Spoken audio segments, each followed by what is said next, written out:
Hello viewers, welcome to my channel before the rain. இன்னைக்கு இந்த வீடியோவில் கோஸ் பொரியல் அதுதான் பார்க்க போகிறோம். சப்ஸ்கிரைப் பண்ணாதவங்க சப்ஸ்கிரைப் பண்ணிக்கோங்க. தேவையான பொருள் பாருங்க.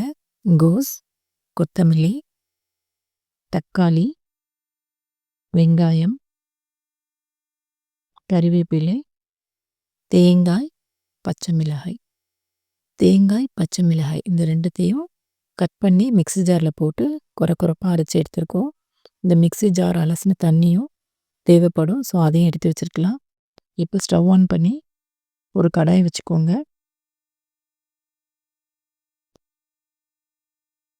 கடாய் நல்லா சூடானதுக்கப்புறம் நம்ம எண்ணெய் சேர்த்துக்கலாம்.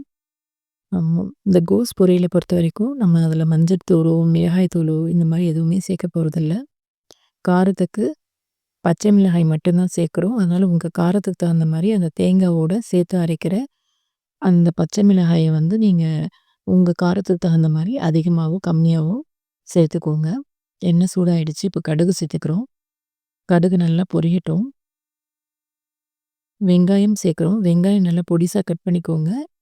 ஏன்னா கோஸ் நம்ம நல்லா அந்த பொடிசாக அதை கட் பண்ணி எடுத்துருக்கிறதுனால வெங்காயத்தையும் அந்தளவுக்கு நம்ம பொடிசாக கட் பண்ணி சேர்த்துக்கிட்டா தான் இது வேகவும் அது வேகவும் சரியாக இருக்கும். வெங்காயம் கொஞ்சம் நல்லா வதங்கட்டும். இப்போ கருவேப்பிலை சேர்த்துக்கலாம். கருவேப்பிலை சேர்த்து நல்லா வதக்கி விடுங்க. கோஸ் பொறுத்த வரைக்கும் சிறுபருப்பு சேர்த்து கூட்டு மாதிரி செய்யலாம். ஆனால் இன்றைக்கி நம்ம பொரியல் தான் செய்கிறோம். கோஸ் பொடிசாக ஸ்க்ராட்ச் பண்ணி எடுத்த கோஸை இதில் சேர்த்துக்கிறோம். ரொம்ப மெலிசாக ஸ்க்ராட்ச் பண்ணி எடுத்ததுனால இது சீக்கிரமாகவே வெந்துடும். முதல்ல இந்த எண்ணெயில் நல்லா இது வதங்கணும். எண்ணெயில் வதங்குற அளவுக்கு நல்லா இதை கிளறி விட்டு நல்லா வதக்கி எடுத்துக்கலாம். நல்லா வதங்கட்டும். முதலையே நம்ம தண்ணி சேர்த்துடக்கூடாது. தண்ணி சேர்த்துனா அந்தளவுக்கு கோஸ் டேஸ்ட் இருக்காது. நல்லா வதக்குனதுக்கப்புறம் இப்போ நம்ம அந்த மிக்ஸி ஜார் அலசின தண்ணியை சேர்த்துக்கிறோம். கோஸ் ஓரளவு எண்ணெயில் நல்லா வதங்கிச்சு. இப்போ தண்ணி சேர்க்கும் போது கோஸ் ஈஸியாக குக் ஆகும். நல்லா கலந்து விட்டுட்டு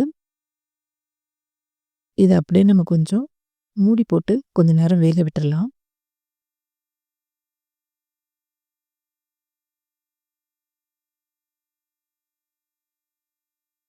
ஓகே, நம்ம சேர்த்த தண்ணிக்கு கோஸ் நல்லாவே வெந்து வந்துருச்சு. நல்லா வெந்ததுக்கப்புறம் ஒரு ஆஃப் குக் ஆனதுக்கப்புறம் தான் நம்ம இதோட கட் பண்ணி வச்சுருக்க தக்காளி சேர்க்க போகிறோம்.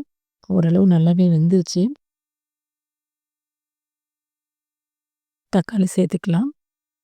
தக்காளி சேர்த்து நல்லா வதக்கி விட்டுக்கோங்க. தக்காளி முதவே நம்ம சேர்த்தோன்னா எந்த காயாக இருந்தாலும் வேக கொஞ்சம் லேட் ஆகும். அதனால தக்காளி ஓரளவு எந்த காய்கறியாக இருந்தாலும் சரி வெந்ததுக்கப்புறம் தக்காளி சேர்த்துக்கோங்க. தேவையான உப்பு நம்ம இப்போ சேர்த்துருக்கோம். நல்லா கலந்து விட்டுக்கலாம். ஆல்மோஸ்ட் நம்மளோட கோஸ் நல்லாவே குக் ஆகிடுச்சு. இப்போ தக்காளி சேர்த்து கொஞ்சம் நல்லா வதக்கி விட்டுட்டு இதை கொஞ்ச நேரம் நம்ம வேகத்துக்கு வச்சிடலாம். இன்னும் கூட கொஞ்சம் நல்லா குக் ஆகட்டும்.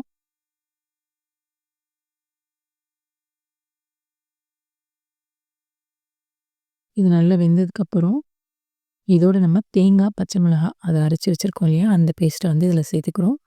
காரம் உங்கள் தேவைக்கு தகுந்த மாதிரி பச்சை மிளகாவை அதிகமாகவோ கம்மியாகவோ சேர்த்துக்கோங்க.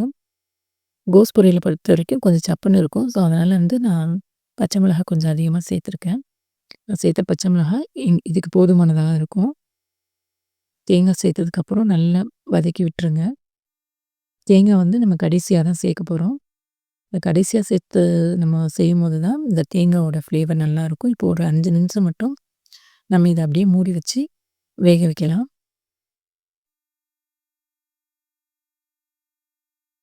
ஓகே, ஓரளவு தேங்காய் சேர்த்ததுக்கப்புறம் நல்லா வெந்துருச்சு.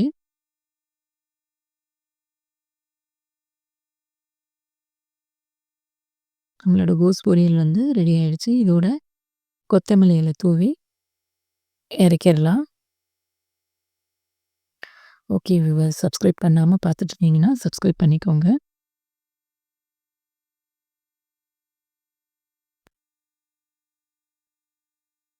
நம்மளோட சுவையான கோஸ் பொரியல் ரெடி ஆகிடுச்சு. மஞ்சள் தூள் எதுவும் நம்ம சேர்க்கலை. Okay viewers. Thank you.